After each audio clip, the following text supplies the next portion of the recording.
आणखी एक महत्त्वाची बातमी, देवेंद्रजींबद्दल मी आक्षेपार्ह बोललेलोच नाही असं एकनाथ खडसे यांनी म्हटलं।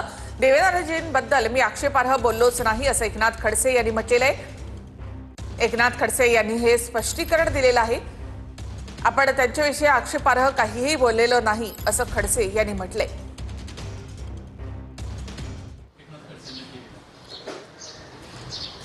गिरीश महाजनला माझं चॅलेंज आहे मुलाच्या याच्या संदर्भामध्ये की आज सरकारमध्ये आहे, मुख्यमंत्र्याचा जवळचा ज्याला म्हणतात की समर्थाकर्ता आहे आणि त्यामुळे त्याच्यात हिंमत असेल, त्यांना दम असेल तर याची चौकशी करावी। माझ्या चौकशी पोलिसांकडून झालेली आहे। मला त्या ठिकाणी याच्याबद्दल कोणताही आक्षेप नाही, यांचे पोलीस चौकशी करणार नाही। म्हणून माझी मागणी आहे की SIT कशाला नेमता, CID कडून नाही आपल्या CBI कडून चौकशी केली पाहिजे ना। एवढं वरिष्ठ पातळीवर मला लहान का लेखता तुम्ही? एवढा मोठा जर मर्डर केला असेल तर CBI कडून चौकशी केली पाहिजे, याचे डोकं फिरलेलं दिसतंय। एकुलता एक मुलगा माझा गेला, त्याचं दुःख मधून माझ्या मनातनं गेलेलं नाही।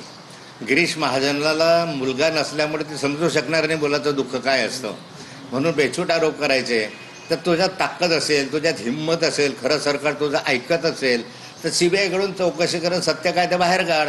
वारंवार हवेत वाफा कशाला सोडतोय?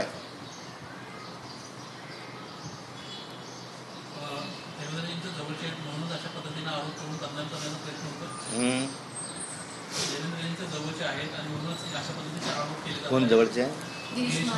कुणाच्या?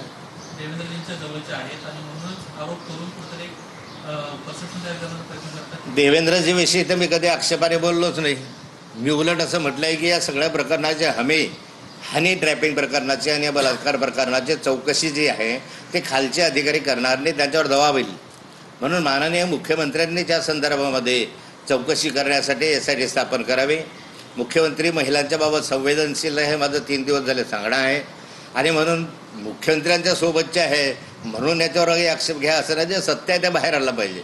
आता या ठिकाणी ज्या ठिकाणी आम्ही जायचा प्रयत्न करतो त्या ठिकाणी हे रेट घालतात, ज्या ठिकाणी जायचा प्रयत्न करतो तिथेही त्याच्यावर त्या प्रफुल्ल लोढावर गुन्हे दाखल करतात। आत्ताच कसे काय गुन्हे दाखल व्हायला लागले? अंधेरी पोलीस स्टेशनला गुन्हा, अंधेरीच्या अंतर्गत 2 पोलीस स्टेशनला गुन्हा होतो, एक MIDCला होतो आणि दुसरा साकी नाक्याला होतो। एकाच DSPच्या खाली कसे काय होतात? लगेच पुण्याला एक गुन्हा त्याच तारखेच्या दरम्यान 15 दिवसामध्ये पुण्याला एक गुन्हा दाखल होतो।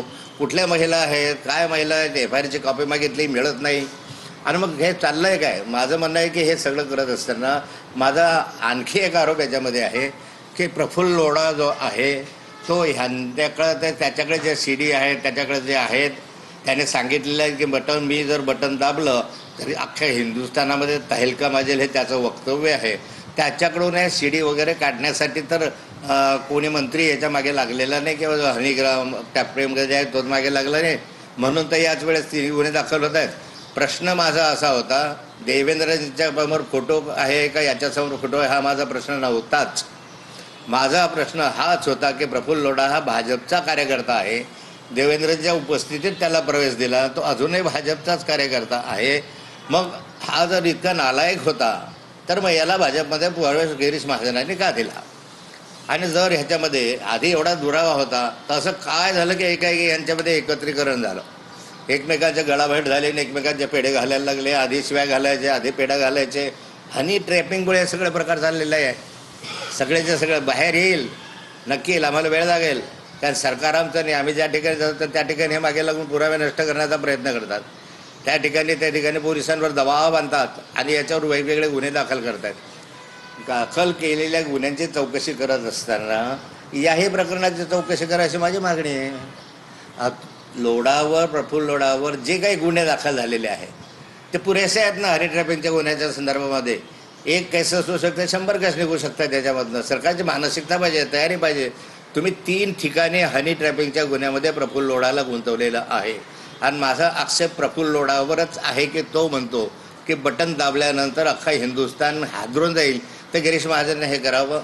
माझी गिरीश महाजनला मागणी आहे ती पहिल्यांदा मुलाच्या याच्या संदर्भामध्ये चौकशी CBI कडून करावी। तुझ्यामध्ये तो कसे तुझे पत असेल केंद्र सरकारकडे तर माझ्याकडं विचारा, मीचा PM करायला लावला, विचारा मी काढायला लावला, म्हटलं मोठ्या माणसाचा मुलगा जातो तर असे फालतू कारप होणार आहे। सर्व पोलिसांनी चौकशी केलेली आहे, आता आणखी चौकशी करा, काय निघणार आहे तर मला काय मी 3 दिवस नव्हतो. निखिल ज्यावेळेस गेला त्याच्या आधी 3 दिवस घरी नव्हतो.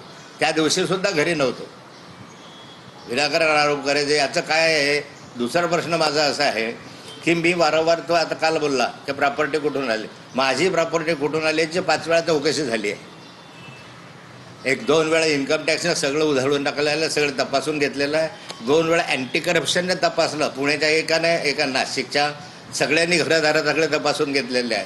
आणि 5वं ईडीने इतक्या एनजीएसएसने माझी सगळी प्रॉपर्टी तपासली. त्याच्या हातामध्ये भोपळाच निघाला. कारण माझ्याकडे जमिनीच्या पलीकडे काहीच नाही आहे.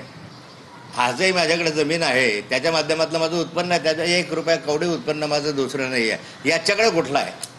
आता एका शाळा